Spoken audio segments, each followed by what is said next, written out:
ఈ వారం వరకు మీరే కల్చాలను మమ్మల్ని కాచి కాపాడి సంరక్షించి నాయన మీ కృప బాహుళ్యంతో మమ్మల్ని ఈ మధ్య ఆవరణకు రప్పించిన విధానం బట్టి నీకే స్తోత్రాలు వందనాలు స్థుతులు చెల్లిస్తున్నాం నాయన. తండ్రి ఇద్దరు కొన్ని భాగ్యాన్ని మాకు అనుగ్రహించినారు, అందరి బట్టి నేను స్థుతిస్తున్నాను, నేను మహిమపరుస్తున్నాను. దేవానికి స్తోత్రాలు వందనాలు ప్రభావం. తండ్రి యేసయ్య ఇంతవరకు కాచి కాపాడిన దేవానికి స్తోత్రాలు అయినా, ఆది అంతమైన దేవానికి స్తోత్రములైనా, అత్యున్నత సింహాసనపై ఆసీనుడైన దేవానికి స్తుతులు స్తోత్రాలైనా, మా స్తుతుల మధ్య ఆసీనుడైన దేవానికి స్తుతులు స్తోత్రాలు వందనాలు తెలియజేస్తున్నాం అయినా. తండ్రి ప్రభా ఇదిగోనైనా నీ సేవకుడు నేను వాక్యము ఇచ్చుచుండగా నైనా ప్రభా నీ నోటి గురిగా వాడుకునండి, నీ శిలువ చెట్ల మరుగుపరచుకోనండి ప్రభా. వాక్యం ద్వారా ఆదరణ, హెచ్చరిక, క్షేమాభివృద్ధి కలగజేయమని వేడుకొచ్చున్నాం దేవా. తండ్రి రెండంచెల అనే మనం ప్రవహించినట్టు సహాయం దయచే వాక్యము వినినంత మాత్రమే కాదు ప్రభా, మా హృదయంలో భద్రపరచుకొని ఆ ప్రకారంగా మేము జీవించినట్లు సహాయం దయచేయండి. ప్రతి ఒక్క హృదయాన్ని తెలుగుమని వేడుకొచ్చున్నాం దేవానికి స్తోత్రాలు వందనాలు స్తుతులు చెల్లించుకుంటున్నాయినా. నేను అయ్యక నైనా కార్యక్రమం అంతటిని మీ చేతులు గొప్ప చెప్పుకుంటున్నాయినా. వాక్యంలోనైనా విత్తుచిన మీ బిడ్డను మరింతగా ఆశీర్వదించమని యేసు నామములో ప్రార్థించని వేడుకుంటున్నాం తండ్రి. ఆమేన్.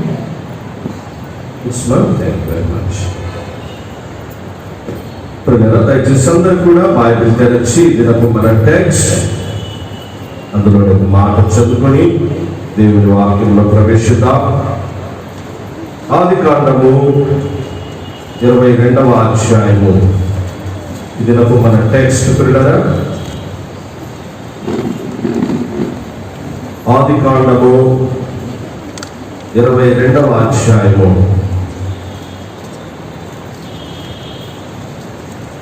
7-8 వచనాలు. దయచేసి అందరూ కూడా బిగ్గరగా స్పష్టంగా మీరందరూ మీ భాగాలు చదవాలని మనం చేస్తున్నాం. 22వ అధ్యాయము 7-8 వచనాలు పిల్లలు. ఇస్సాకు తన తండ్రి అబ్రహాముతో నా తండ్రి అని పిలిచెను, అందుకతడు నీవు నా కుమారుడా అని. అప్పుడు అతడు నిప్పులు కట్టెలలో ఉన్నవి, కానీ దహన పలికి గొర్రెపిల్ల ఏది అని అడుగగా అబ్రహాము నా కుమారుడా, దేవుడే దహన పలికి గొర్రెపిల్లను చూచుకొనునని చెప్పెను. నెక్స్ట్ పిల్లరా 13-14 వచ్చినారు. 13-14 పిల్లరా. అప్పుడు అబ్రహాము కన్నులెత్తి చూడగా పొదలో కొమ్ములు తగులుకొని ఉన్న ఒక పొట్టేలు వెనుక తరచున కనబడింది. అబ్రహాము వెళ్ళి ఆ పొట్టేలును పట్టుకొని తన కుమారుడికి మారుగా పెట్టి దహనబలిగా అర్పించాడు.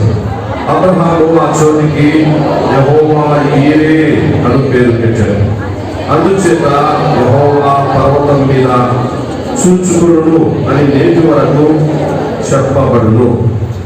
యెహోవా ఈరే, యెహోవా చూచుకొనును, యెహోవా చూచుకొనును.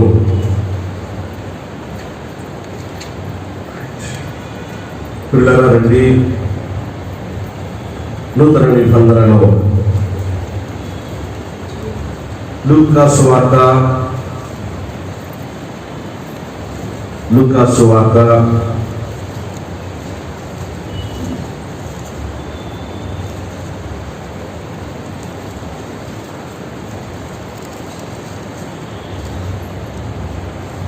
23వ అధ్యాయము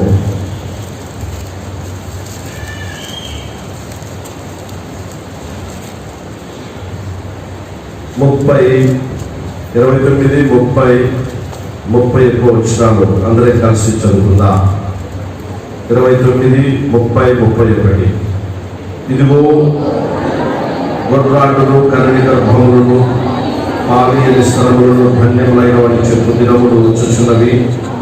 అప్పుడు మా మీద పడుడని పర్వతములతోనూ మమ్ము కప్పుడని కొండలతోనూ జనులు చెప్పసాగుదు. వారు పశ్చిమరానికే ఇలాగ చేసిన ఎలా నిండిన దానికి ఏమి చేయదు అని చెప్పాను. నెక్స్ట్ చివరిగా పిల్లల హెబ్రీ పత్రిక మన టెక్స్ట్, హెబ్రీ పత్రిక 11వ అధ్యాయము, ఇప్పుడు చదువుకున్నటువంటి లేఖన భాగంలోని 11వ అధ్యాయము 17 నుంచి 19 వరకు కలిసి ఉంటాయి. 17, 19 అందరము బిగ్గరగా భాగాన్ని చదువుతాం. అబ్రహాము శోధింపబడి విశ్వాసమును బట్టి విశ్వాసుడు బలిగా అర్పించాడు. ఎవడు ఆ వాగ్దానమును సంతోషంతో అంగీకరించును, ఇస్సాకు వలనమైనది నీ సంతానం అనబడును ఎవరితో చెప్పబడను, ఆ అబ్రహాము మృతులను సహితము లేకుండకు దేవుడు శక్తివంతుడని ఎంచిన వాడై తన ఏక కుమారుని అర్పించి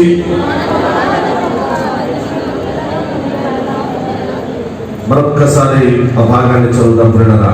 ఆ అబ్రహాము మృతులను సహితము లేకుండకు దేవుడు శక్తిమంతుడని ఎంచిన వాడై తన ఏక కుమారుని అర్పించి ఉపమాన రూపంగా అతనిని మృతులలో నుండి మరలా పొందెను. ప్రభునామమునకు మహిమ కలుగును గాక. ప్రభునందు ప్రియ సంఘమ, క్రీస్తునందు సహోదర సహోదరులారా, యేసుక్రీస్తు వారి శిలువ శ్రమల ధ్యాన దినాల్లో మనం దాదాపు దగ్గరికి వచ్చాం. దాదాపు 4 వారాలు అయిపోయాయి.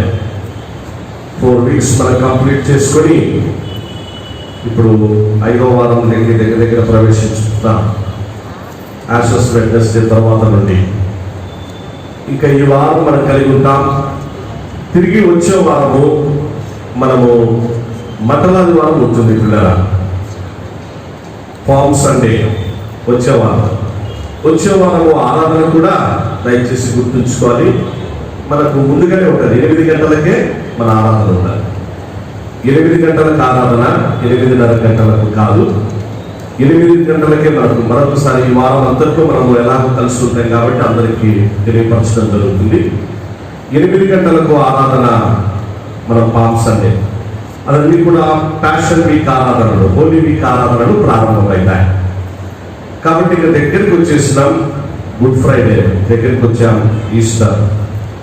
ఇంతవరకు ప్రభు మన సంఘాన్ని, మనలందరినీ కూడా మన పరిచర్యను కాపాడుతూ వచ్చారు. మనల్ని సజీవ లెక్కలో వచ్చారు. ఆయనే మనల్ని బలపరిచారు. నేను చూసుకుంటాను అన్నారు. నేను చూసుకుంటాను ఆయన అన్నారు. ఆయనే చూస్తా ఉన్నారు. ఆయనే చూస్తూ ఆయనే ఇప్పటికీ ఆయన చూచుచున్న దేవుడుగా మన మధ్యలో ఉన్నాడు. అందును బట్టి ఘనత, మహిమ, స్తుతి ప్రభునామమున కలుగును గాక. ఈ ప్రత్యేక ఆరాధనలో, వారమంతా ఆరాధనలో మీలో చాలా మంది పాల్గొన్నారు. చాలా సంతోషము. ఈ ప్రత్యేక ఆరాధనలో పాలి భాగస్థులైన మీ అందరికీ కూడా పునరుద్ధారుడు మన ప్రభువైన యేసుక్రీస్తు నామములో శుభములను, వందనములను తెలియపరుస్తూ గొప్ప దేవుని గొప్ప వాక్యంలోనికి ప్రేమతో మిమ్మల్ని ఆహ్వానిస్తున్నా. ప్రియులారా, దయచేసి అందరూ కూడా మంచిగా, ఎందుకంటే వచ్చే వారము వర్తమానము మనకు పామ్ సండే కనుక మటలాది వారము వర్తమానం అది అందరికీ తెలిసినట్లుగా ఉంటుంది. వర్తమానం దాని గురించి ఉంటుంది. సిలువను గురించిన ఈ వర్తమానాలు ఈ వారం ఉంటాయి. మంచిగా అందరూ కూడా మరింత ఎక్కువగా కుటుంబాలుగా దేవుని మందిర సేవా పరిచర్యలో ప్రతిదినము జరుగు ఈ ప్రత్యేక ప్రార్థనా సమావేశంలో మీరందరూ పాలిభాగస్తులు కావాలని మనవి చేస్తూ ఉంటున్నా. వాస్తవంగా ఈ రోజు యొక్క ప్రత్యేకత, నేను ఉదయకాలంలో వస్తాను. ఈరోజు మార్చి 21 ప్రత్యేకత ఏంటంటే, ఎవరు మన వాళ్ళని కరోనా బర్త్డే సార్ లాస్ట్ గారు కరోనా బర్త్డే అని చెప్పేస్తాను. ఎవరి బర్త్డే అంటే కరోనా అంటే ఒక రకంగా ఆలోచన చేస్తే కరోనా బర్త్డేనే. అది ఎప్పుడు పుట్టిందో, అది చెప్తుందో దాని బర్త్డే అది మనకు తెలియదు, కానీ అదే జరిగింది. మరి ఎందుకని మాట్లాడుతుందంటే దైవజనుల ప్రార్థనలు, ఆ విధంగా ప్రార్థనల యొక్క విషయాలు అవి వాస్తవాలు, ఆ విధంగా ఉంటాయి. సరే, ఏదేమైనా దేవుని సన్నిధిలో, దేవుని పరిచయలో మనం ఉన్నప్పుడు మనకు ఏమి చేయలేవు. ఎవరు ఏమి చేయలేరు. అపవాది వాడేం చేయలేడు. ఇంకొకరు ఎవరు చేయలేరు, ఇంకొకటి అన్నీ కూడా దేవునికి విరోధంగా ఉండేటువంటిది ఏమున్నా అన్ని ఆయుధాలన్నీ ఏమైపోతాయి, నీకు విరోధంగా రూపింపబడిన ఏ ఆయుధము వర్ధిల్లదు. సో ప్రభు పనిని లేకపోతే పరిచయం చేస్తున్నప్పుడు అపవాది ఇవన్నీ చేస్తూ ఉంటాడు. అయితే ప్రార్థన ద్వారా, దేవుని వాక్యం ద్వారా మనం అన్నిటిలో జయం పొందుతూ ముందుకు సాగాలి. మీరందరూ ప్రార్థన చేయండి. మన సంఘ పరిచర్యలు అన్నిటి కొరకై ప్రార్థించండి. అన్ని విషయాల్లో మన కుటుంబాలు మనమందరం కూడా. ఎందుకంటే పిల్లరా, కరోనా మళ్ళీ సెకండ్ వేవ్ పరిస్థితులు కూడా కొంచెం ఇబ్బందికరంగా ఉన్నాయి. నిన్న అనుకోని పరిస్థితుల్లో మన గౌరవనీయ ఎమ్మెల్యే గారు అనంత వెంకటరెడ్డి గారు ఒక పరిస్థితిని బట్టి నిన్ననే కలవాల్సి వచ్చింది.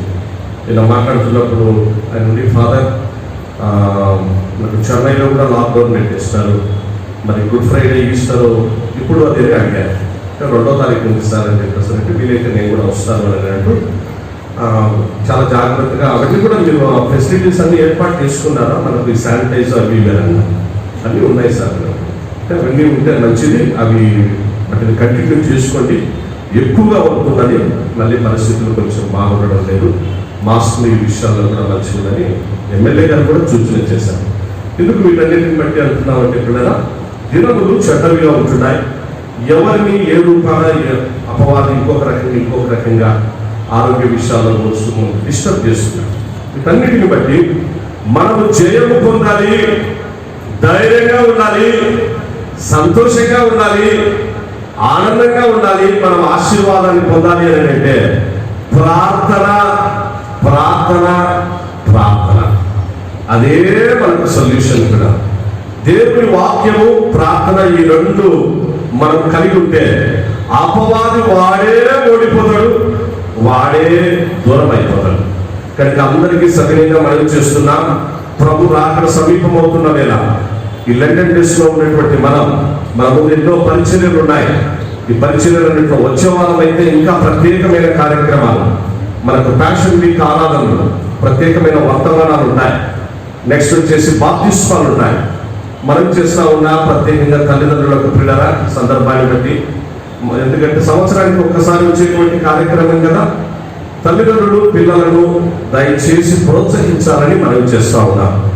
ఆరాధనలకు చర్చిలకు రమ్మని పిలుస్తున్నాం, మంచిది వస్తున్నారని అంటే, కానీ మన పిల్లలు మారు మనసు పొందాలి, మన పిల్లలు వారు పాప క్షమాపణ అనుభవం పొందాలి, మన పిల్లలు పరిశుద్ధ బాప్తిస్మ సాక్షి అనుభవంలోకి రావాలి. తల్లిదండ్రులు పిల్లలను దయచేసి ఎంకరేజ్ చేసి రేపు మాంటీ థర్స్డే ఆరాధన ముందు మనకు ఈ ప్రత్యేకమైనటువంటి బాప్తిస్మ కార్యక్రమాలు మనం కలిగి ఉంటాం కనుక ఆ బాప్తిస్మ కార్యక్రమాల్లో పిల్లలను తల్లిదండ్రులు మంచిగా ఎంకరేజ్ చేయాలని మనం చేస్తూ ఉంటున్నాం. లేకపోతే సహజంగా ఎప్పుడు వస్తున్నామంటే కొంచెం బాధ అవుతూ ఉంటుంది. మ్యారేజెస్ వచ్చినప్పుడు పిల్లలు అప్పుడు తల్లిదండ్రులు అప్పుడు చేసేసి సార్ ఇట్లా పెళ్లి పెట్టుకున్నాం సార్, బాప్తిస్మం ఏంటి సార్ అని చెప్పేసి అది కొంచెం బాధ అవుతుంది. ఎందుకంటే అది మన స్వార్థం కోసం అవసరం కోసం తీసుకున్నట్లుగా అనిపిస్తుంది. కానీ పరిచర్యలో మన వాళ్ళు కాబట్టి మనము సహకరిస్తాం, మంచిగా మన పిల్లలు కుటుంబాలు బాగుండాలనే ఉద్దేశం. అలా ఉండకుండా పిల్లల ఆత్మీయంగా మన పిల్లలు ఫలించాలి, వారు మంచిగా వాళ్ళ జీవితంలో బ్లెస్ చేయబడాలి అంటే వారిని మనం we have to encourage them spiritually. వారు మారు మనసు అనుభవంలో బాప్తిస్మ సాక్షాలు వాళ్ళు సిద్ధపడినట్లుగా దయచేసి పిల్లలను ఎంకరేజ్ చేయాలని మనం చేస్తూ ఉంటున్నాం. ఇప్పుడు మనం చదువుకున్నటువంటి లేఖన భాగంలో ఒక 15-20 నిమిషాలు మంచిగా దేవుని వాక్యాన్ని మనం ధ్యానం చేసుకున్నాం పిల్లరా. ఇది ఇక్కడ మనం ఫ్యామిలీని చూస్తూ ఉన్నాం. ఒక ఫ్యామిలీ, ఆ కుటుంబం అబ్రహాము కుటుంబము. అబ్రహాము కుటుంబం, అబ్రహాము కుటుంబంలో దేవుడు అబ్రహామును ప్రత్యేకంగా దర్శిస్తా ఉన్నాడు. అంతకుముందు కొంతమంది వ్యక్తులను దేవుడు దర్శించినాడు. హనోకు, ఉదాహరణకు హనోకు దేవుడితో పాటు నడిచాడు పిల్లరా. మరణం రుచి చూడకుండా దేవుని సన్నిధానంలోనికి వెళ్ళిపోయాడు. నెక్స్ట్ నోవహు దేవుని కృపను పొందినటువంటి వ్యక్తిగా ఉన్నాడు. ఆ జలప్రలయం నుంచి తాను తన ఫ్యామిలీ బ్లెస్ చేయబడ్డారు. ఇలా కొంతమంది వ్యక్తులు మనకు కనిపిస్తారు. కానీ దేవుడు స్నేహం చేయాలనుకున్నాడు. బాగా గుర్తుంచుకోనండి, దేవుడు స్నేహం చేయాలనుకున్నాడు. దేవుడు ఇదిగో ఈ వ్యక్తిని నేను నా స్నేహితుడు అని పిలిచడానికి ఎంత మాత్రమో నేను ఆ విషయంలో ఎలుగెత్తగలను. ఇతను నా స్నేహితుడు అని పిలిచడానికి నేను ఎంతో ఇష్టపడుతున్నాను అని అన్నాడు. దేవుడి స్నేహితుడు అని పిలువబడినటువంటి వ్యక్తి బైబిల్లో అబ్రహాము గారు, విశ్వాసులకు తండ్రి, అలాగే దేవునికి స్నేహితుడు అని. కారణం ఏంటంటే దేవుడితో స్నేహం చేయడం చిన్న విషయం కాదు. లోకంలో మనం స్నేహం చేస్తాక మనందరికీ కూడా స్నేహితులు ఉంటారు. రకరకాలైనటువంటి మెంటాలిటీస్తో, రకరకాలైనటువంటి భావాలు కలిగినటువంటి వాళ్ళు, ఆ యొక్క యాటిట్యూడ్స్ కలిగినటువంటి వాళ్ళు, అభిరుచులు కలిగినటువంటి వాళ్ళు, హాబీస్ ఉన్న వాళ్ళు మనకు స్నేహితులు ఉంటారు. మంచిది, స్నేహితులు ఉండాలి కూడా జీవితంలో. కానీ దేవుడితో స్నేహం చేయడం అనేది it is unique experience. Abraham దేవుడితో స్నేహం చేశాడు. దేవుడితో స్నేహం చేశాడు కాబట్టి అద్భుతం జరిగింది. ప్రియులారా, అద్భుతం జరిగింది. ఉదయకాలంలో ప్రభు పాద సన్నిధిలో ఉన్న మీ అందరికీ నేను మనవి చేయడం ఏమనగా, ఈ అనుభవము దయచేసి అందరము కలిగి ఉండాలి అని మనవి చేస్తా ఉంటున్నా.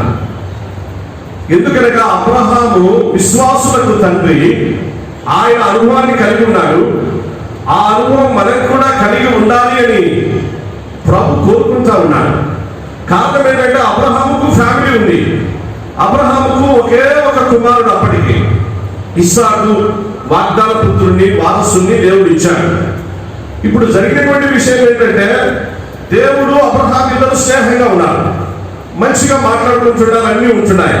దేవుడు వాగ్దానాలు, నిబంధనలు అన్నీ కూడా అన్కండిషనల్ గా ఆ విధంగా ఇస్తూ ఉంటే అబ్రహాం చాలా హ్యాపీగా ఉంటున్నాడు. ఏమైతే అబ్రహాం తన లైఫ్ లో ఎక్స్పెక్ట్ చేశాడో వాటికంటే ఎక్కువగా దేవుడు అబ్రహాం ఫ్యామిలీని బ్లెస్ చేస్తూ వచ్చాడు. అంతా బాగానే ఉంది. స్నేహితుడు ఒక మాట ఉంటాడు. అనగా దేవుడు అబ్రహామును పరిశోధిస్తూ ఆ సమయంలో ఒక మాట అన్నాడు, నీకు ఒక్కడై ఉన్న అదే మాట క్లియర్ గా ప్రాబ్లం, నీకు ఒక్కడై ఉన్న నీ కుమారుణ్ణి నువ్వు నాకు ఇచ్చేసేసే అబ్రహాము అని అన్నాడు. నీకు ఒక్కడై ఉన్న నీ కుమారుణ్ణి నాకు ఇచ్చేసే. చూసారా, నీకు ఒక్కడై ఉన్న నీ కుమారుణ్ణి నాకు ఇచ్చేసేనంటే మరో మాట మాట్లాడలేదు అబ్రహాము, మరో మాట మాట్లాడలేదు. ఇందులో దేవుని అద్భుతమైనటువంటి ఉన్నతమైన సంకల్పం ఉన్నది. దేవుడు స్నేహానికి ఎంత విలువ. నెక్స్ట్, దేవుడితో స్నేహం చేసినటువంటి ఆ వ్యక్తిని దేవుడు తరతరములకు శాశ్వత కాలం ఎలా బ్లెస్ అయిపోతున్నాడో, ఆశీర్వదించబోతున్నాడో అక్కడ ఆయన తన సంకల్పాన్ని నెరవేరుస్తా ఉంటున్నాడు. నువ్వు నాకు ఇచ్చేయంటే నీ కుమారుడిని ఇస్తా ప్రభు అన్నాడు. ఏంటి ప్రభా, నాకుండే ఒక కొడుకు, ఆ కొడుకుని ఎట్టిమంటావు నేను. అదే మామూలుగా మన దగ్గర అయితే మన పరిస్థితులు అయితే మనమైతే మామూలుగా ఏమి ఇయ్యము అనుకోండి, డబ్బు అడిగినా కూడా ఇయ్యము. ఒకవేళ పరిస్థితిని బట్టి కొంతమంది ఎవరు ఇస్తారు కూడా అందరం ఇయ్యలేము. అది కొంతమందికి మాత్రమే సాధ్యం ప్రభు కొరకు సమర్పించుకోవడం. చాలా మంది అది కూడా రాదు, చేతులు ఆడదు కదా. కానీ ఏక కుమారుని ఇవ్వడం అనేది, అర్పించడం అనేటువంటిది చిన్న విషయం కాదు. సరే, ఇప్పుడు ఈ ఫ్యామిలీలో ఆ కుమారునికి తెలుసా దేవునికి నన్ను ఇవ్వబోతున్నారని అంటే ఆ కుమారునికి తెలియదు. అది వాళ్ళిద్దరికి, దేవునికి అబ్రహాముకు మాత్రమే తెలుసు. ఇప్పుడు బాగా గమనించండి, దేవుడు ఒక ప్లేస్ చూపించాడు. ఆ ప్లేసు మోరియా పర్వతములలో ఒక స్థలమందు నేను మీకు చూపించేటువంటి స్థలం అన్నాడు. ఈరోజు అందరూ మంచిగా ఈ గొప్ప సత్యాన్ని, ఎందుకనగా ఇవాళ మన అంశం కూడా చూచుచున్న దేవుడు, చూచే దేవుడు, చూచుచున్న దేవుడు. సిలువలో తన ప్రియకుమారుడు యేసుక్రీస్తునందు తండ్రి మనల్ని చూశాడు. తండ్రి మనల్ని చూశాడు కాబట్టే తన కుమారుని చేయి విడిచాడు. ఏలీ ఏలీ లామా సబక్తాని అని యేసుక్రీస్తు ప్రభు గొప్ప శబ్దం చేసినప్పుడు పరలోక తండ్రి ఆన్సర్ ఇవ్వలేదు. My God why have you forsaken me అని అంటే నో ఆన్సర్ ప్రియ, నో ఆన్సర్. కారణం ఏంటంటే మనలను చూచిన దేవుడు తన కుమారుడైన యేసుక్రీస్తులో, తన కుమారుడైన యేసుక్రీస్తు గాయాల్లో మనలను చూచినటువంటి దేవుడు తన కుమారుని చేయి విడిచిన వేళ, మన చేయి పట్టుకొని తన కుమారుని చేయి విడిచిన వేళ, మన చేయి పట్టుకొని తన కుమారుని చేయి విడిచిన వేళ చూసారా ఇక్కడ? కాబట్టి చూచుచున్న దేవుడు మనకు ఉండగా, చూచే దేవుడు మనకు ఉండగా, మన ప్రతి పరిస్థితిని గమనించే దేవుడు, మన ప్రతి ఆలోచనను గమనించే దేవుడు, మన వ్యక్తిగత, మన కుటుంబ, మన ప్రతి పరిస్థితులలో, సంఘ పరిచయాలన్నింటిలో కూడా, అన్నిటిలో చూచుచున్న దేవుడు ఆయన మనకు ఉన్నాడు కనుక, దేనికి భయపడవలసినటువంటి అవసరం లేదు. కరోనాలైనా ఇంకొకటైనా ఈ ప్రపంచంలో ఏదైనా, ఏ ఉపద్రవమైనా, ఏ సమస్య అయినా, మరొకటి ఏదైనా సరే we need not fear to anything and we need not fear to anybody. We need not to worry about anything in our lives. మన జీవితాల్లో దేని గురించి చింతించాల్సినటువంటి అవసరం. కారణం చూచుచున్న దేవుడు మనతో ఉన్నాడు. అందరం ఒకసారి గట్టిగా హల్లెలూయా చెప్తాం. మరొకసారి హల్లెలూయా. చూచుచున్న దేవుడు మనకు తోడుగా ఉన్నాడు. ఇప్పుడు అబ్రహామును దేవుడు ఎక్కడంటే మోరియా అన్నటువంటి ఆ ప్రదేశంలోనికి రమ్మన్నాడు. జస్ట్ బాగా వినాలి. ఆ మోరియా ప్రదేశంలోనికి అబ్రహాము వచ్చేస్తున్నాడు. వస్తున్నప్పుడు దారిలో తండ్రి కొడుకు ఇద్దరు ఉన్నారు, వెనక సేవకులు ఉన్నారు, గార్డెన్లు ఉన్నాయి, వాళ్ళు తీసుకొని వచ్చినటువంటి సామాగ్రి అన్ని కూడా ఉంటా ఉన్నాయి. కుమారుని కరెక్ట్ గా ఆ ప్లేస్ లోకి వస్తేనే 3 దినాల ప్రయాణం అయిపోయిన తర్వాత అలా చూసిన లోపల పెద్ద కొండ కనిపించింది, పర్వతం. ఈ పర్వతమే దేవుడు నాకు చూపించినటువంటి స్థలం. ఆ పర్వతం ఎక్కాలి. అబ్రహాముకు దాదాపు 100 సంవత్సరాల వయసు ఉంది కదా. 100 సంవత్సరాలు దాటిన వయసు. 100 సంవత్సరాల వయసు దాటినటువంటి ఆయన ఒక కొండ ఎక్కాలంటే ఎంత కష్టం. కానీ దేవుడు చెప్పాడు, ఎక్కమన్నాడు, ఎక్కుతానన్నాడు. కష్టమైన, శ్రమైన, తనకు అలసమైన, తన శరీరం సహకరించకపోయినా ప్రభు చెప్పాడు. వెంటనే అబ్రహాము దేవుని నమ్మెను, అది అతనికి నీతిగా ఎంచబడింది. ఇప్పుడు ఆ పర్వతము పైకి ఎక్కిపోతున్నప్పుడు నెక్స్ట్ ఇక్కడ కింద సర్వెంట్స్ వాళ్ళందరినీ అక్కడ పెట్టేసి కట్టెలు తీసుకున్నాడు అబ్రహాము. కట్టెలు ఉంటాయి, ఎందుకంటే దహన బలి పైన ఏం జరగబోదు, బలిపీఠం కట్టాలంటే కట్టెలు ఉండాలి. ఆ కట్టెలను చీల్చు, వాటన్నిటిని కూడా మంచిగా కట్టెలు బాగా పేర్చి ఒక బలిపీఠం కట్టాలంటే ఒక క్రమం ఉంది, ఒక ఆర్డర్ ఆఫ్ సర్వీస్. అది ఆర్డర్ ఆఫ్ సర్వీస్ అబ్రహాం చేయాలి అక్కడ. అయితే ఈ కట్టెలు ఎవరు మోసుకొని రావాలా? ఎత్తి కుమారుని భుజం పైన పెట్టాడు. చూసారా? అంటే ఫ్యామిలీ బ్లెస్ చేయబడాలి అని అంటే, ఒక కుటుంబంలో దేవుని ఆశీర్వాదాలు రావాలి అని అంటే, ప్రభు పరిచర్యలో తల్లిదండ్రులైనటువంటి వారు పిల్లలను ఏ విధంగా ట్రైనప్ చేయాలి, ఏ విధంగా వారికి నేర్పించాలి, దేవుని అందరి భయభక్తులు, ఆ పరిచర్యను గురించినటువంటి విషయాలు అనేది ఇక్కడ అబ్రహాం కుటుంబంలో మనం నేర్చుకుంటున్నాం కదా. వాస్తవంగా ఇస్సాకు కోట్ల కోట్ల కోట్ల కోట్ల ఆస్తికి వారసుడు సుమా. తనకు ఏమీ తక్కువ లేదు, ఉన్నది ఒక్క కుమారుడు. ఇప్పుడు నా కొడుకేంది కట్టెలు పోయడం అని చెప్పేసి అబ్రహాం అనుకోవాలి. అక్కడ సర్వెంట్స్ ఉన్నారు, రే ఆ కట్టెల మోపు తీసుకొని పైకి ఆ కొండపైకి చేస్తారు అంటే వాళ్ళు నిమిషాల మీద కొండపైకి చేస్తారు.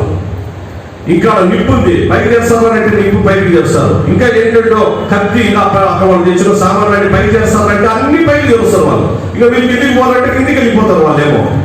కానీ ఆ కొండ దగ్గరికి వచ్చేంత వరకు అబ్రహాము వాళ్ళను వచ్చినారు, వాళ్ళని అక్కడే పెట్టి ఆ బాధ్యత ఉంది చూడండి. అనగా కుటుంబము నెక్స్ట్ దేవుని పరిచయలో ఆ కుటుంబము ఆశీర్వదించబడాలి అని అంటే, దేవుని మనస్సు ఎదిగినటువంటి స్నేహితుడైనటువంటి అబ్రహాము దాన్ని కరెక్ట్గా మెథడ్ ఫాలో అయ్యాడు. నేను మీ అందరికీ సవినయంగా మనవి చేస్తున్నా, తల్లిదండ్రులారా, పెద్దలారా, మన పిల్లలకు అది నేర్పిద్దాం. మన పిల్లలకు సంఘము క్రమము, మన పిల్లలకు దేవుని వాక్యము బైబిల్ చదువుతా, ప్రార్థన చేయగా. ఒక్కసారి మనల్ని మనం పరీక్షించుకున్నాం. మన పిల్లలు ఎంతమంది బైబిల్ మంచిగా చదువుతున్నారు? ఎంతమంది మన పిల్లలు ప్రార్థన చేయనంటే ఫ్లూయెంట్గా, మంచిగా, ఒక ఆత్మ తీవ్రతలో మంచిగా, స్పిరిచువల్గా, రివైవల్గా ప్రేయర్ చేసేటువంటి ఆ యొక్క అనుభవాలు మన పిల్లలకు ఉన్నాయా? అనుభవాలు మన పిల్లలకు ఉన్నాయి. ఆ ప్రార్థించినప్పుడు వాళ్ళు వాడే పదాలు ఏ విధంగా ఉన్నాయి? వాళ్ళు ఆ రివైవల్ ప్రేయర్ ఏ విధంగా ఉంటుంది? లేకపోతే వాళ్ళు ఆ స్పిరిచువల్గా చేసేటువంటి విధానం ఏ విధంగా ఉంటుంది? అది మనము తల్లిదండ్రులను తప్పక మన పిల్లలను ఆ మార్గంలోకి తీసుకొని రావాలి. మిగిలినటువంటి ఎన్ని లోకంలో మనం వారి కోసం చేసినా మంచిది, అది మన ధర్మం చేయాలి.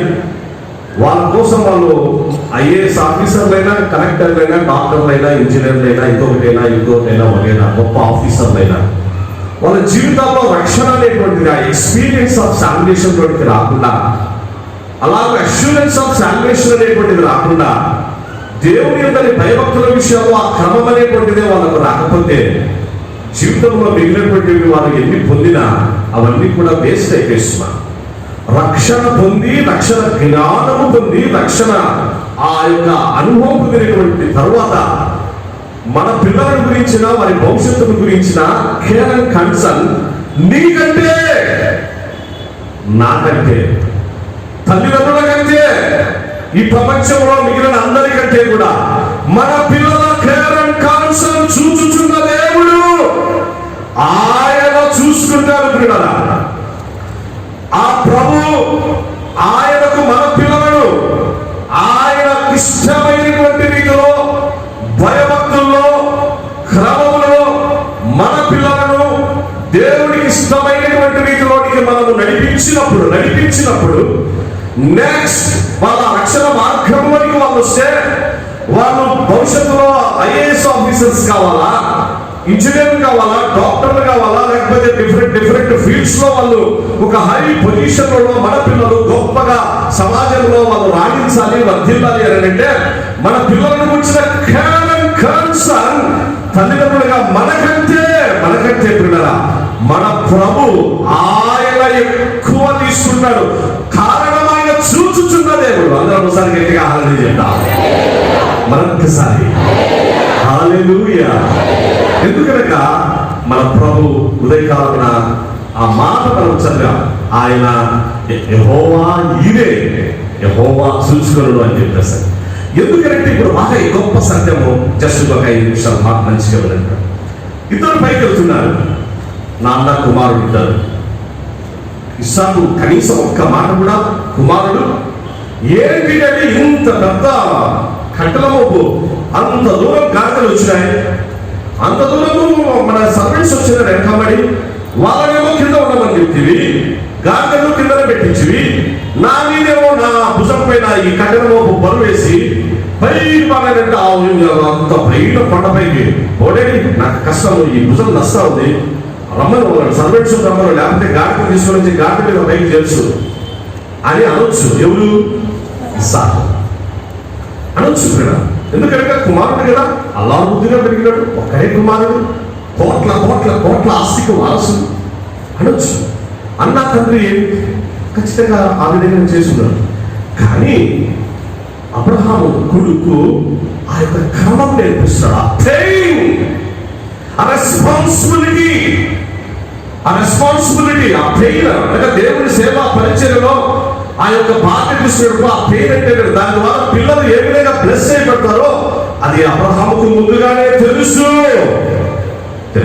ఎందుకనగా దేవునితో స్నేహం చేశాడు కనుక దేవుని మనస్సు ఎరిగిన అబ్రహామునకు నా కుమారుడు ఇస్సాకును నేను బలిగా అర్పిస్తా, ఆయన నా దేవుడు, ఆయన నమ్మదగిన దేవుడు, ఆయన కనికరముల ఐశ్వర్యత కలిగినటువంటి దేవుడు, కృపా సత్య సంపూర్ణమైనటువంటి దేవుడు, మృతులను సహితము లేపుటకు నా దేవుడు శక్తిమంతుడు, తప్పకుండా నా కుమారుని మళ్ళీ నాకు ఇస్తాడు అన్నటువంటి విశ్వాసం అబ్రహాంది. కారణం దేవునితో స్నేహం అబ్రహాము నా విధంగా తీసుకొని వచ్చింది. అందుకే కుమారుడు ఇస్సాకు పైకి వెళ్తున్నప్పుడు మంచి ప్రశ్న ఏమంటున్నాడంటే, డాడీ అన్నాడు, ఏమి నా కుమారుడు అన్నాడు. డాడీ మనము బలిపీఠం కట్టాలి, దహనబలి. అవునా? ఎస్, దహనబలి. డాడీ మరి నీ చేతిలో కత్తి ఉంది కదా? ఎస్ నాన్న, కత్తి ఉంది నా చేతిలో. మరి నా భుజం పేరు కనిపించినావు డాడీ? ఎస్, అది కూడా బాగానే ఉంది. మరి నిప్పు పట్టుకున్నావు? అది బాగానే ఉంది. నిప్పు ఉంది, కత్తి ఉంది, కట్టెలు ఉన్నాయి, కానీ గొర్రె పిల్ల ఏది డాడీ? ఎస్, పిల్లల బాగా ఉదయకాలన్న శిలువ ధ్యానంలో ఇది చాలా శ్రేష్టమైన. గొర్రెపిల్ల ఏది? గొర్రెపిల్ల ఏది డాడీ? బలిపీఠం కట్టాలి, దహనబలి, దేవుని మహిమపరచాలి, ఆశీర్వాదం పొందాలి అని అంటే గొర్రెపిల్ల ఏది డాడీ? ఎస్, గొర్రెపిల్ల ఏది అని అంటే ఆశ్చర్యపోయాడు తండ్రి అయినటువంటి అబ్రహాము. కారణం ఏంటంటే ప్రియ సహోదరుల, కుమారుని యొక్క మనస్సు తండ్రి ఏ విధంగా అయితే ఆలోచన కలిగి ఉన్నాడో, తండ్రి ఎట్టి మనస్సు కలిగి దేవుని సంతోషపెట్టాలి, ప్రభువుని సంతోషపెట్టాలి. సమస్యలు ఎన్ని ఉన్నా, ఇబ్బందులు ఎన్ని ఉన్నా, కష్టాలు ఎన్ని ఉన్నా, అర్పణ దేవుడు చెప్పాడు, నేను ఆ పని చేయాలి అన్నటువంటి ఆ యొక్క అదే మోటో, అదే పుట్టడం, అదే అది ఎట్లయితే తండ్రి అదే ఆలోచన, కొడుకు ఆలోచన కూడా ఏంటంటే, మా డాడీ ఇవన్నీ నాకు చెప్పాడు, ఇవన్నీ, కానీ ఇప్పుడు గొర్రెపిల్ల లేదే, ఈ గొర్రెపిల్ల గురించి మా డాడీ ఎట్లా ఏంటి అనే ఆలోచనలో కుమారుడికి కూడా అదే ఆలోచన. ఎస్, నేటి దినాల్లో మన ఫ్యామిలీస్ లో, మన కుటుంబాల్లో క్షేమం, మన కుటుంబాల్లో పీస్, మన కుటుంబాల్లో జాయ్, మన కుటుంబాల్లో హ్యాపీనెస్, మన కుటుంబాల్లో ఒకరిపైన ఒకరు అందరం కూడా సంతోషంగా, ప్రేమ, అనురాగ, ఆప్యాయతలు ఉండాలి అని అంటే, వీటిని జీవితాంతం మనం కలిగి ఉండాలి అని అంటే పిల్లల ఖచ్చితంగా అబ్రహాము ఇస్సాకుల యొక్క మనస్సు, ఆ రోజు వాళ్ళ సంభాషణ, ఆదికాండం 22వ అధ్యాయంలో వారి మధ్యలో ఉన్నటువంటి సంభాషణ మన జీవితాల్లో మనం అర్థం చేసుకుంటామా? ఇది మన ఫ్యామిలీ లైఫ్ కు మనము అప్లై చేసుకుంటామా? ఇంకా ఇదే గొప్ప ఆశీర్వాదం. దీన్ని మించినటువంటిది మరొకటి లేదు పిల్లల, దీన్ని మించినటువంటి. ఎందుకనగా ఆ కాన్సెప్ట్ చూడండి, కాన్సెప్ట్. అప్పుడు అబ్రహాము ఏం చెప్పాలి? కుమారుడా, దేవుడే చూసుకోను. దేవుడే చూసుకో. ఇప్పటి కాల పిల్లల్లో వీళ్ళని మనం అనుకునేటువంటి పరిస్థితులు అయితే నిజంగా నవ్వుతారేమో. దేవుడు చూసుకుంటారు అంటే ఇప్పుడు బాగా పెరిగిపోయినాయి కదా నాలెడ్జ్, ఈ సెల్ ఫోన్ నాలెడ్జ్, ఇంకా ఆ నాలెడ్జ్, ఈ నాలెడ్జ్, ఇవన్నీ కూడా పెరిగిపోయినటువంటి నేటి దినాల్లో దేవుడి గురించిన జ్ఞానం కాకుండా దైవికమైన జ్ఞానం కంటే లోక సంబంధమైన, ఇతరత్ర సంబంధమైన జ్ఞానం పెరిగిపోయిన దినాల్లో దేవుడు చూసుకుంటాడు అని అంటే ఎట్లా చూసుకుంటే ఏది నీకే పిచ్చా అని చెప్పేసి అని మాట్లాడేటువంటి పిల్లలు ఎంతో మంది ఉన్నారు. కానీ ఎప్పుడైతే తండ్రి తన కుమారుడితో ఆ మాట అన్నాడో పిల్లరా, దేవుడు చూసుకుంటాడు. అవునా? ఎస్, మా డాడీ చెప్పాడు దేవుడు చూసుకుంటాడు, అంతే, దేవుడు చూసుకుంటాడు. పైకి వెళ్ళిపోయినారు పిల్లలు, పైకి వెళ్ళిపోయారు. ఇప్పుడు బాగా వినాలి, ముగించుకున్నా. పైకి వెళ్ళిపోయిన ఆ మోరియా పర్వతం పైకి వెళ్ళిపోతానే కరెక్ట్ గా ఆ ప్లేస్ లోకి వెళ్ళిపోయిన ఆ ప్లేస్ దేవుడు చూపించాడు. నాన్న కట్టెలు కిందించేసే, కట్టెలు చీల్చాడు. కట్టెలు చీల్చి ఆ కట్టెలు పేరుస్తా ఉన్నాడు. కట్టెలు పేర్చిన తరువాత పిల్లరా, అప్పటికి ఇంకా గొర్రె పిల్లలేదు. కత్తి చేతిలో ఉంది, నిప్పు చేతిలో ఉంది, బలిపీఠం తయారైపోయింది. నిప్పు రెడీ ఉంది, కత్తి రెడీ ఉంది, గొర్రె పిల్ల కనపరాలేదు. వెంటనే కుమారుడి వైపు చూశాడు. చూడడం ఆలస్యం చేయలేదు. కుమారుడిని అలా పట్టుకున్నాడు, అలాగే బంధించాడు. అలా దగ్గరికి తీసుకున్నాడు కుమారుడిని, అలా పట్టుకున్నాడు, అలాగే బంధించాడు. కుమారుడిని బంధించేసేసాడు. బంధిస్తున్న వేళ కుమారుడు ఇస్సాకు ఒకవేళ మామూలుగానే పరిస్థితులు అయితే యంగ్ బాయ్, అతనే 5 సంవత్సరాలు 10 సంవత్సరాలు చిన్న పిల్లోడుగా సుమా వాజ్ యంగ్ గాయ్. వాళ్ళ నాన్నను ఇంకొకరిని ఆ టైంలో ఇప్పుడు కాలంలోనైతే ఇంకా ఏం చేసిందో వద్దులేదు చెప్పుకునే దానికి ఇంకా చాలా ఉంటుంది. ఇంకా అక్కడి నుంచి పరిగెత్తి ఇంకా లేకపోయి అన్ని చేసిండ్రు, గందరగోళం చేసిండ్రు. కానీ ఇస్సాకు కనీసం పల్లెత్తు మాట, దేవుడే చూసుకుంటాడని అంటే పల్లెత్తు మాట మాట్లాడలేదు. వాళ్ళ నాన్న మనస్సు అదే, కుమారుడి మనస్సు అదే. ఇప్పుడు వాళ్ళ నాన్న ఇస్సాకును ఆ విధంగా బంధిస్తున్నటువంటి వేళ కనీసం ఏం డాడీ నేనేనా గొర్రెపిల్ల, నేనేనా గొర్రెపిల్ల, నేనేనా గొర్రెపిల్ల అనేటువంటి మాట కనీసం లేదు. అంతే, కుమారుణ్ణి ఆ కట్టెల మీద పెంచి పెట్టేసినాడు, బంధించేసేసాడు. సిచ్యుయేషన్ ఒక్కసారి ఆలోచించే, ఇది చిన్న విషయం కాదు సుమా, చాలా గొప్ప సత్యం జరిగినటువంటి విషయంలో. ఎప్పుడైతే ఆ విధంగా కుమారుని కట్టెల మీద పెట్టాడో ఇంకా నెక్స్ట్ జరగబోతున్నటువంటి కత్తి పట్టుకోవాలి. కత్తి చేత పట్టుకొని కుమారుడిని ఇంకా దేవుడు చెప్పినట్టుగా దేవునికి అర్పించాలి. బలిపీఠం మీద కత్తి చేత పట్టుకున్నాడు, కత్తి ఎత్తుతున్నాడు కూడా. ఆ కత్తి పై ఎత్తినటువంటి వేళ సాక్షాత్తు దేవుని కుమారుడైనటువంటి యేసుక్రీస్తు ప్రభు యొక్క ప్రత్యక్షత. అందరూ ఒకసారి గట్టిగా హల్లెలూయా చెప్తారు. మరొక్కసారి ఇక్కడ యేసుక్రీస్తు ప్రభు యొక్క ప్రత్యక్షత. యెహోవా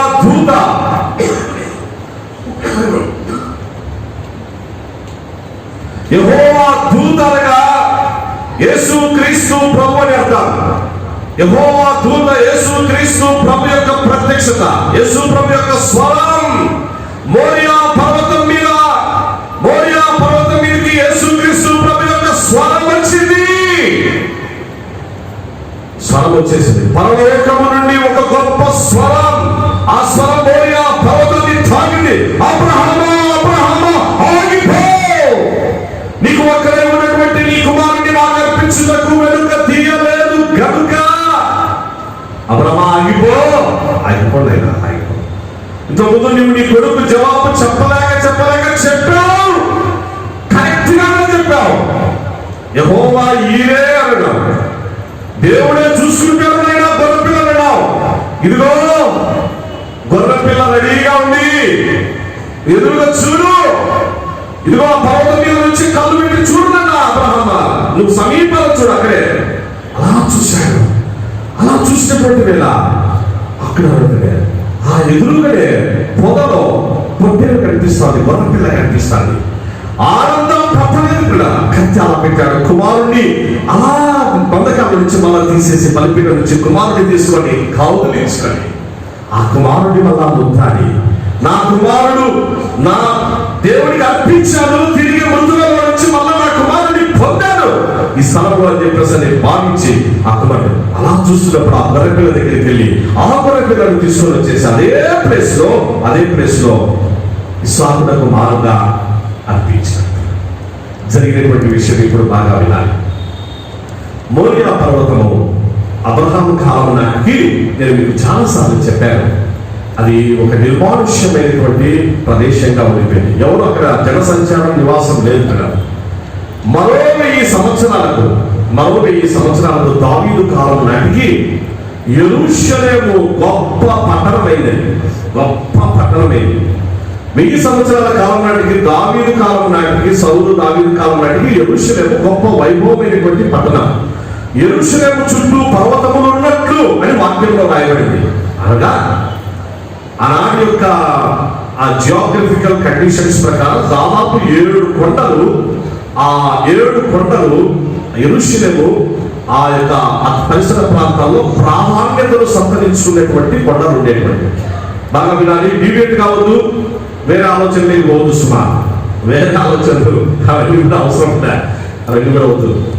మనకు ప్రధానంగా అందులో ఈ మోరియా పర్వతం కరెక్ట్గా ఇవ్వడం జరిగినటువంటి విషయం ఏంటంటే, అదే ప్లేస్ సౌలు నెక్స్ట్ దావీదు కాలం నాటికి దావీదు ఆ ప్లేస్ లోకి వచ్చి అక్కడ ఆ ప్లేస్ ను తాను కొన్నాడు. వర్ణాడు కల్లం అని చెప్పేసి దావీదు ఆ స్థలాన్ని కొని దేవునికి మందిరం కట్టాలనుకున్నాడు. దేవుడికి మందిరం కట్టాలని చెప్పేసి అనుకుంటే దేవుడు ఒప్పుకోలే. నెక్స్ట్ ఆయన కుమారుడైనటువంటి సొలొమోను వచ్చాడు. దినవృత్తాంతాల గ్రంథం 2వ గ్రంథం 3వ అధ్యాయం మీరు తర్వాత మీరు 1-2 వచనాలు చదవండి పిల్లల. ఇప్పుడు మనకు టైం లేదు, ముగించుకుందాం. దినవృత్తాంతాల గ్రంథంలో 3వ అధ్యాయం 2వ దినవృత్తాంతాలు 1-2 వచనాలు చదవండి. కరెక్ట్ గా ఏ ప్లేస్ లోనైతే అబ్రహాము తన కుమారుడైనటువంటి ఇస్సాకును బలి అర్పించి ఆ ప్లేస్ మామూలుగా గొర్రెపిల్ల అక్కడ వధింపబడినటువంటి గొర్రెపిల్ల ప్లేస్, అదే స్థలం దేవునికి ఆలయమైంది, దేవాలయమైంది. ప్రపంచ ప్రఖ్యాతి చెందినటువంటి అనగా సొలొమోను కట్టించిన దేవుని ఆశీర్వాదాలతో ప్రపంచంలో మొట్టమొదటి నెంబర్ 1 టెంపుల్గా ట్యాబర్నకల్ నుంచి టెంపుల్గా ప్రపోజ్ చేయబడి కట్టించబడినటువంటి అత్యంత సుందరమైనటువంటి దేవాలయం యెరూషలేము దేవాలయమే. చూసారా? అనగా చరిత్రలో ఎంత గొప్ప ఆశీర్వాదకరమైనటువంటి పరిస్థితి వచ్చింది. కారణం ఒకటే, నా దేవుడు చూసుకుంటాడు. నా జీవితంలో నా ఫ్యామిలీని నా దేవుడు చూసుకుంటాడు. నా ప్రతి అవసరత నా దేవుడు చూసుకుంటాడు. ఇదిగో నా సమస్య నా దేవుడు చూసుకుంటాడు.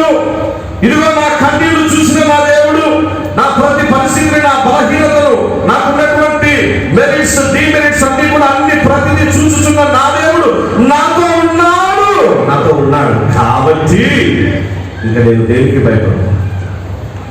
చూసారా పిల్లల? ఇది అబ్రహాం యొక్క అనుభవం. అందుకే ముగించుకుందాం. కరెక్ట్ గా జరిగినటువంటి విషయం ఏంటంటే, అలా ఉన్నటువంటి కొండల్లో యేసుక్రీస్తు ప్రభు కాలం నాటికి వచ్చే లోపల 4 కొండలు మాత్రం బాగా ఎక్కువ ప్రధానంగా ఉండిపోయాయి. అనగా యెరూషలేమునకు ప్రక్కన మిగిలిన ప్లేసుల్లో ఉన్నాయి, వేరే ప్లేసుల్లో కొండలు అయ్యేది. అనగా ఇప్పుడు రూపాంతర కొండ ఉంది, అది కొంచెం దూరంగా ఉంటుంది పిల్లల.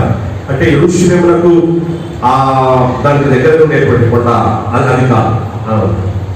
లేకపోతే ధన్యతల కొండ ఉంటుంది. ధన్యతల కొండ యేసు ప్రభువు అక్కడికి అనగా మత్తయి సువార్త 5వ అధ్యాయంలో ఆయన ధన్యతల గురించి చెప్పినప్పుడు ఆ జన సమూహానికి అవి వేరు.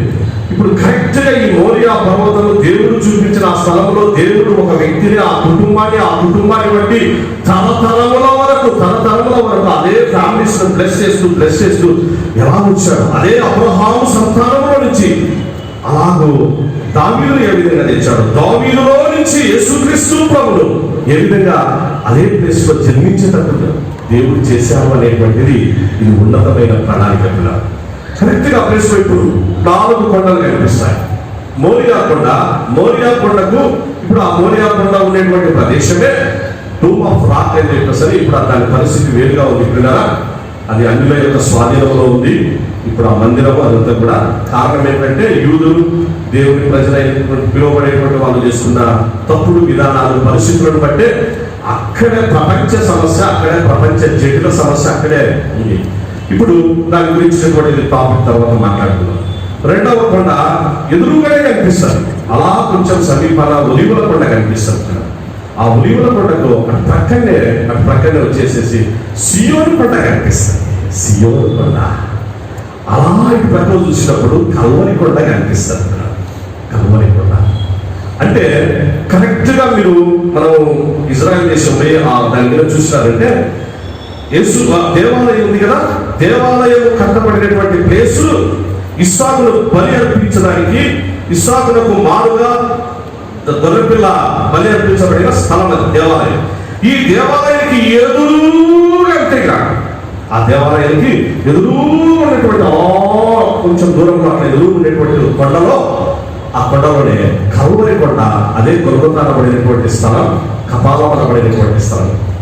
అనగా మారుగా ఆ ప్లేస్ లో మారుగా యేసుక్రీస్తు ప్రభు 2000 సంవత్సరాల తర్వాత మళ్ళీ ఆయన అదే స్థలంలోకి వచ్చి మనందరి కొరకై లోక పాపములను మోసుకొని పోయేటువంటి దేవుడిని గొర్రెపిల్లగా. ఇప్పుడు 7 కొండలు అనేటువంటి దాంట్లో మిగిలిన 3 ఏమైపోయినాయి పాస్టర్ గారు అంటే జస్ట్ ఒక చిన్న వివరణ దాని గురించి.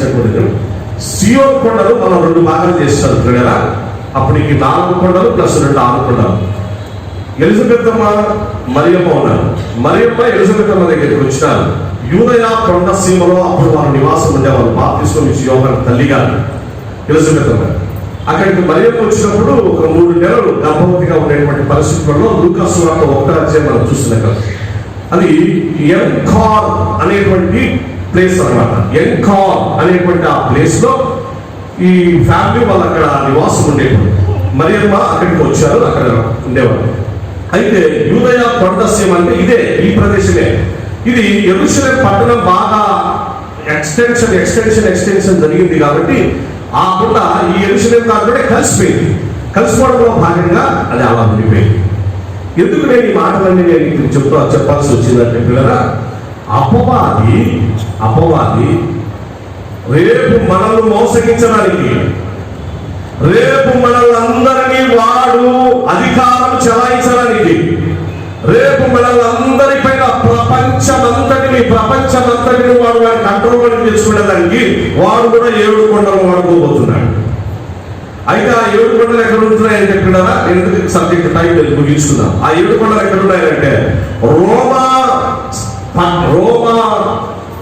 సిటీ ఉంది కదా, సిటీ ఆఫ్ రోమా నగరం. ఆ రోమ్ నగరం చుట్టూ 7 కొండలు ఉన్నాయి ఇక్కడ. అవి ప్రపంచ ప్రఖ్యాతి చెందినటువంటి కొండలు. 7 కొండలు. మిగిలినటువంటిది ఇంకోటి కాల్సిన ఆ ప్రపంచ ప్రఖ్యాతి చెందినటువంటి ఆ కొండల యొక్క పేర్లు కూడా నేను మీకు బైబిల్ స్టడీలో చాలాసార్లు చెప్పాను. మీరు ఎప్పుడైనా సరే రోమ్ గురించినటువంటిది మీరు మ్యాప్ చూసినా, లేకపోతే మీరు నెట్లో చూసుకున్నా, ఇంకో రకంగా చూసినా దీని గురించి ఇన్ఫర్మేషన్ వస్తుంది. ఆ రోమ్ పట్టణానికి చుట్టూ క్యాప్టోలిన్ అని, క్విరినల్ అని, విమినల్ అని, ఎస్క్యూలిన్ అని, కయోలిన్ అని, అవింటన్ అని, పాల్టన్ అని ఈ 7 కొండలు అపవాది చేతిలో రేపు చిక్కుబడి మనమందరం కూడా వారి యొక్క అధికారం కిందికి రావడానికి వాడు ఎన్నుకునేటువంటి ప్లేసెస్. ఇప్పుడైతే మన పరిస్థితి ఏంటంటే సేఫ్ లో ఉన్నారు. కారణం యేసుక్రీస్తు ప్రభు, చూచుచున్నటువంటి ప్రభు మనతో ఉన్నాడు కనుక ఆయన యెరూషలేము దేవాలయానికి ఇప్పుడు కట్టబడినటువంటి ఇస్సాకులకు మారుగా బలిర్పించబడినటువంటి గొర్రెపిల్ల ఆ ప్రదేశానికి ఎదురుగానే ఆ కల్వరి కొండ పైన యేసుక్రీస్తు ప్రభు ఆయన అక్కడ మన కొరకై మరణించాడు కనుక, మన కొరకు ఆయన పరిశుద్ధమైన రక్తాన్ని చిందించాడు కనుక, మన కొరకు ఆయన తన పరిశుద్ధమైన దేహాన్ని అప్పగించుకున్నాడు కనుక, మన కొరకు ఆయన మరణించి మరణాన్ని జయించి తిరిగి లేచినటువంటి ఆ యొక్క కొండ, ఆ ప్రదేశం చాలా సమీపంగా ఉంది. అనగా మనకి ఇక్కడ అన్ని దొరుకుతాయి. అక్కడ మనకు సంతోషం ఉంది. యేసుక్రీస్తు ప్రభు యొక్క ఆ కలువరి కొండ, అక్కడ మనకు సమాధానం ఉంది, అక్కడ మనకు ఆదరణ ఉంది, అక్కడ మనకు ఆరోగ్యం ఉంది, అక్కడ మనకు ఆశీర్వాదం ఉంది, అక్కడ మనకు చూచుచున్నటువంటి మన ప్రభు, తన గాయాల్లో మనను దాచుకున్నటువంటి ప్రభు మనకున్నాడు. ఆయన గాయాల్లో దాచుకున్నటువంటి ప్రభు మనకు ఎదురుగా ఉన్నాడు. కాబట్టి ఇప్పుడు మన యొక్క గమ్యం, మన బాధ్యత, మన పరిస్థితి చివరిలో పిల్లరా ఒకటే. చూచుచున్నటువంటి యేసయ్య, సిలువలో మన కోసం ప్రాణం పెట్టిన యేసయ్య మనల్ని చూచుచున్నాడు. ఆయన వైపు మాత్రమే మనం చూడాలి. అందుకే హెబ్రీ గ్రంథకర్త క్లియర్ గా చెప్పింది. అందుకే ఇంత గొప్ప సాక్షి సమూహం మేఘములే. అబ్రహామును చూడమన్నా, హనోకును చూడమన్నా, హేబెలును చూడమన్నా, మిగిలినటువంటి వాళ్ళందరూ ఉన్నా ఉన్నా దావీదుతో సహా, రాహాబుతో సహా అందరూ ఉన్నా కూడా వాళ్ళందరూ వాళ్ళలాగా ఉండండి, వాళ్ళని చూసి మీరు ఇట్లా ఉండండి అని చెప్పేసి అక్కడ వాక్యంలో చెప్పలేదు. హెబ్రీ పత్రిక 11వ అధ్యాయంలో వాళ్ళందరూ విశ్వాస వీరుల జాబితా ఉన్నా 12వ అధ్యాయంలో చాలా క్లియర్ గా చెప్పినాడు. ముగించుకుందాం, ఇది మనకు అవసరం.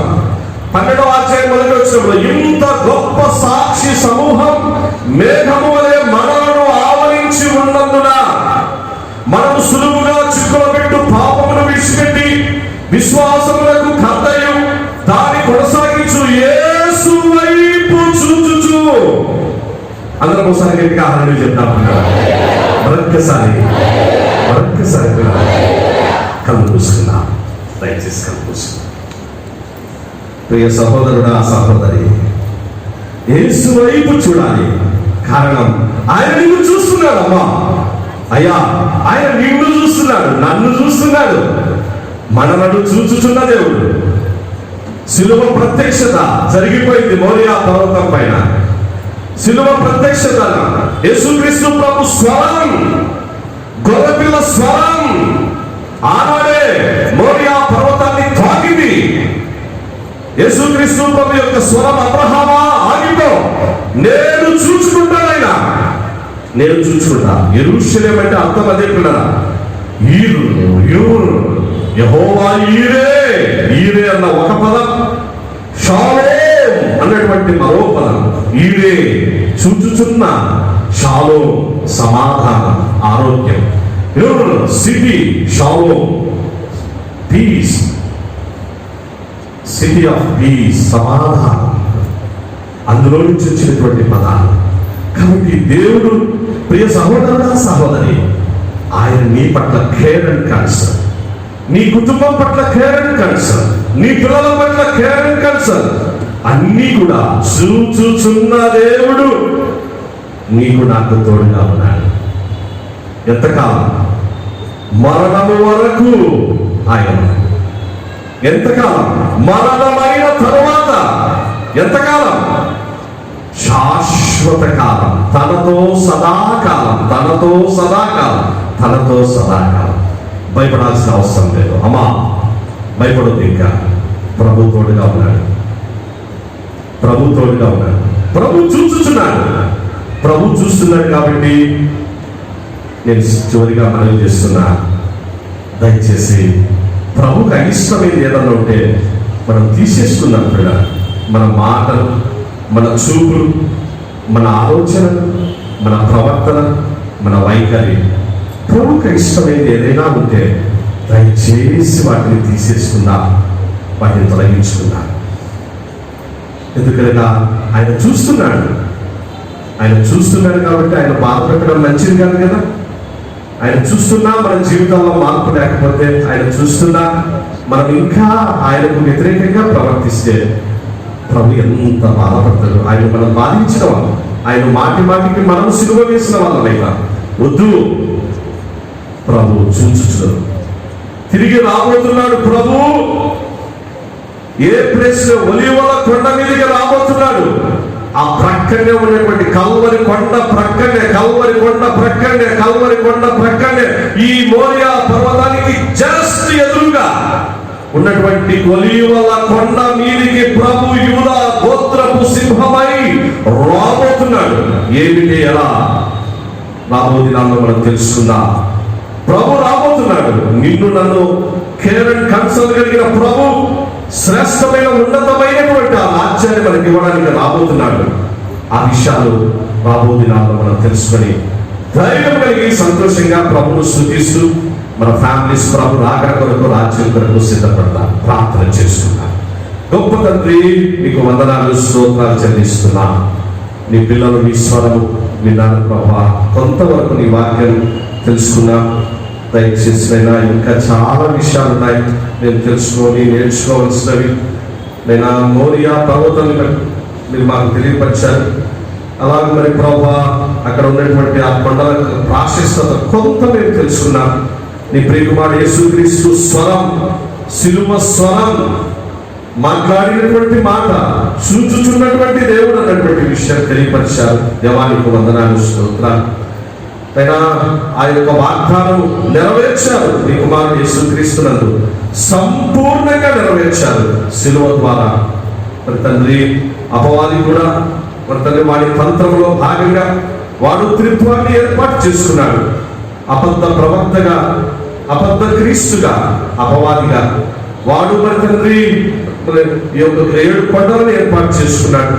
వ్యతిరేకంగా నీ యొక్క వాక్యానికి వ్యతిరేకంగా తండ్రి వాడు కూడా కార్యాలు జరుగుతున్నాడు. ఈ విషయాలు గమనించి మేము జాగ్రత్త కలిగి నీ కుమారుడు యేసుక్రీస్తు వారి రాకడ కొరకు మేము మా కుటుంబాలు మరి తండ్రి వాక్యానుసారంగా సిద్ధపడటకు కృప దయచేయండి. అందరినీ ఆశీర్వదించు ప్రభు.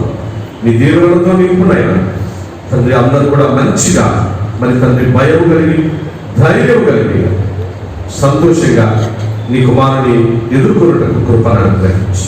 దేవా, నా ప్రార్థన ఆలకించు. ప్రేమమైన యేసునామమున దీన మనసుతో ప్రార్థిస్తున్నాము తండ్రి. ఆమేన్. God bless you. God bless you. ప్రభు నామమునకు మహిమ కలుగును గాక. ప్రభునందు ప్రియ సంఘమా, ఉదయకాలం నుంచి ఇంతవరకు అందరూ కూడా మీరు ప్రభు పాద సన్నిధిలో ఆయన అన్ని విషయాల్లో మీరు మహిమపరిచారు, పరిచయంలో మీరు సహకరించారు. అందరికీ, సంఘమంతరికీ ఆ ప్రభునామమున వందనములు, శుభములు, కృతజ్ఞతలు తెలియపరుస్తున్నాం. మనకు ముందు ప్రతిరోజు మనకు లెంటన్ డేస్ ప్రత్యేక సమావేశాలు ఉంటున్నాయి, ప్రార్థన సమావేశాలు సాయంకాలం 6 నుంచి 7:30 గంటల వరకు. కనుక ప్రతి ఆరాధనలో అందరూ పాలిభాగస్తులు కావాలని తెలియపరుస్తుంటున్నా. వచ్చే వారము మనకు పామ్ సండే మటలాది వారం కనుక ఉదయకాలంలో 8 గంటలకే ఆరాధన ఉంటుంది. కనుక దయచేసి గమనించి త్వరగా అందరూ కూడా వచ్చేవారము 8 గంటల ఆరాధనకు రావాలని మనం చేస్తున్నాం. థ్యాంక్ యూ వరదాలు. God bless. ప్రార్థన చేస్తున్నాం. మహోన్నతుడమైన మా తండ్రి, గొప్ప దేవానికి వందనాలు, స్తోత్రాలు చెల్లిస్తున్నాం. ఉదయకాలం నుంచి ఇంతవరకు నీ సన్నిధి మాకు తోడుగా ఉంచారు. దశమ సమయము అంతకంటే ఎక్కువగానైనా నీ సన్నిధిలో గడిపే భాగ్యము తండ్రి మీరు మాకు ఇచ్చారు. నీకు వందనాలు. ఆత్మీయంగా మేము బలపరచబడి, పెంచబడి, పోషించబడి నీ కుమారుని రాకడకు సిద్ధపడి మరి తండ్రి మేము మా కుటుంబాలు సదాకాలము నీతో ఉండే భాగ్యం అనుగ్రహించమని ప్రార్థిస్తున్నాం. ఎస్ఐయు సంఘం ఒక కుటుంబమై, క్రీస్తు ప్రేమ కలిగిన, క్రీస్తు మనస్సు కలిగిన కుటుంబమై తండ్రి సంతోష సమాధానాలతో ముందుకు వెళ్ళటకు సహాయించు. ఈ వారపు పరిచర్యలన్నింటిలో సహాయం చేసిన దేవానికి వందనాలు. తిరిగి మరి ప్రభు ముందున్నటువంటి పరిచర్యలన్నింటిలో కూడా కృపను అనుగ్రహించు. నీ పిల్లలు వెళ్తున్నారైనా మరి నీ సమాధాన దీవెనలతో వారిని నింపి నడిపించు. ప్రభు ముందున్న ప్రభు వల్ల సహవాసం కొరకు సిద్ధపడి వచ్చిన నీ పిల్లలు యోగ్యమైన రీతిలో చేయుటకు సహాయించు. నీకే ఘనత, మహిమ, స్తుతి చెల్లిస్తూ అద్వితీయుడు, ఆశ్చర్యకరుడు యేసు నామమున దీన మనసుతో స్తుతించి ప్రార్థించి వేడుకుంటున్నాం మా తండ్రి. పరలోకమందున్న మా తండ్రి, నీ నామం పరిశుద్ధపరచబడును కాక. నీ చిత్తం పరలోకమందు నెరవేర్చబడినట్లు భూమి యందును నెరవేర్చబడును కాక. మా అనుదిన ఆహారం నేడు మాకు దయచేయి. మా రుణస్థులను మేము క్షమించి ఉన్న ప్రకారం మా రుణములను క్షమించు. మమ్మల్ని శోధనలోనికి తేక దుష్టుడి నుండి తప్పించు. రాజ్యం, శక్తి, మహిమ నిరంతరం నీవై ఉన్నావు తండ్రి.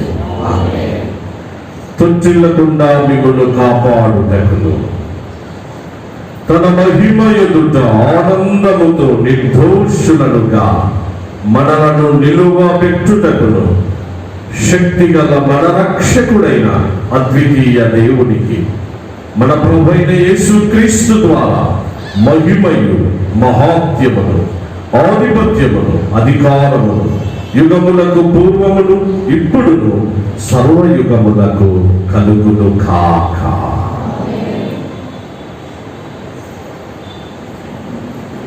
అందరికీ వందనాలు. అందరూ